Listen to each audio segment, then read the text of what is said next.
大家好，欢迎来到我的小博客。Hi, welcome to my channel. My name is Victoria and we're learning Chinese here. Subscribe if you're not a member. I share weekly tips and insights about Chinese language learning and Chinese proficiency tests. So I took my first HSK in 2011. It was level 5 after about 7 months of intensive Chinese classes in a Chinese university. It was really intensive, some 4 classes in the morning and 2 classes in the afternoon. On that test I got 268 points out of 300 and I was quite surprised to get 99 for listening out of 100.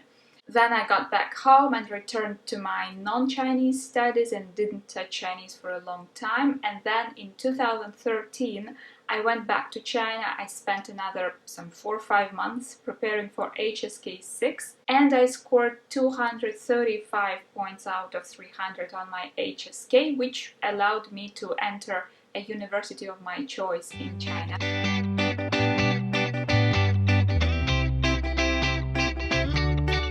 So I have plenty of useful HSK preparation strategies and in this video I'm going to share them with you. It may sound weird, but I actually loved taking the test and actually even preparing for it. Even though it doesn't test all your language skills, it leaves out speaking altogether and it doesn't really prepare you for listening in real life conditions. Preparation still boosts your listening, reading and writing skills, and you can feel how the speed with which you process Chinese information increases as you prepare. Everybody who's preparing for exam actually notice how automatic vocabulary and grammar become as they study, whether it's beginner level or advanced level. So preparation boosts your skills and I think this is what you need to think of when you prepare.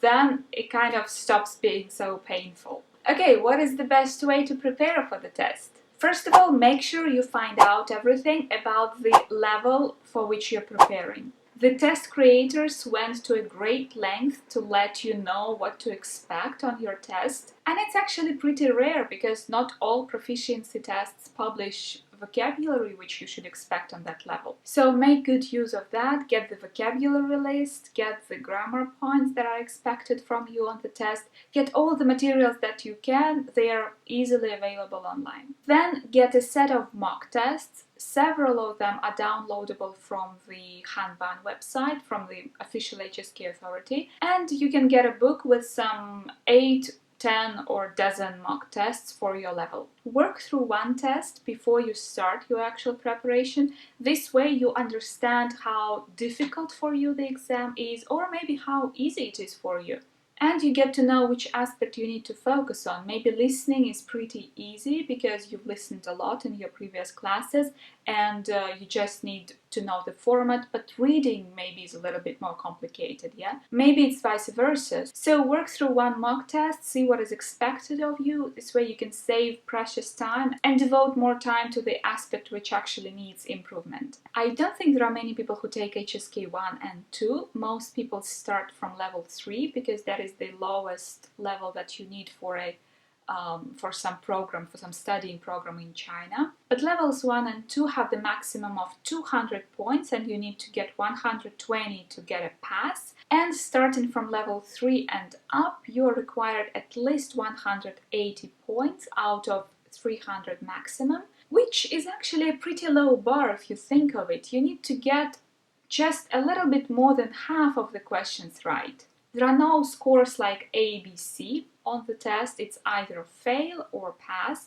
And Chinese universities actually don't really care about how many points you actually got. They just need a valid HSK certificate. And there is no minimum for each of the sections, for listening, for reading, for writing. As long as all the parts combined make at least 100 points, you're okay. So after you familiarize yourself with what is expected from you on the test, go for exercises. As you practice, you meet one and the same vocabulary and eventually they become automatic. It's really just a matter of time and number of iterations of your mock tests until you get comfortable with the materials. And the same goes for listening. The questions are very much alike, just some details change. So it's really just a matter of practice, and I cannot stress enough how important it is that you work through as many mock tests as possible, and eventually you just cannot fail.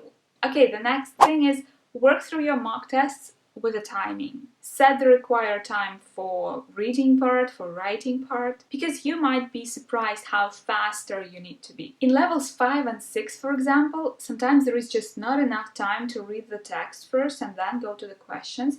You read the questions first and then you look for the answer in the text, because otherwise you won't have the time to work through all the text in this part. So the pace is crazy. I felt it on my tests, and you should really get used from the very beginning how fast you need to read. Timing is a huge contributor to your success. Work out a strategy that works for you, so that you understand what the text is about, but you don't have to go through every line of it. And only after you finish your mock test, with proper timing, you can go back, you can translate, you can read every word, you can translate the words, you can look up the grammar and work through the text using as much time as you need. Okay, so always be mindful of the time and remember that 99% of the learners have to speed up considerably to have the time to do all the questions on their test. And the last thing that I want to recommend, and that works not only for the Chinese test, but for any type of language proficiency test,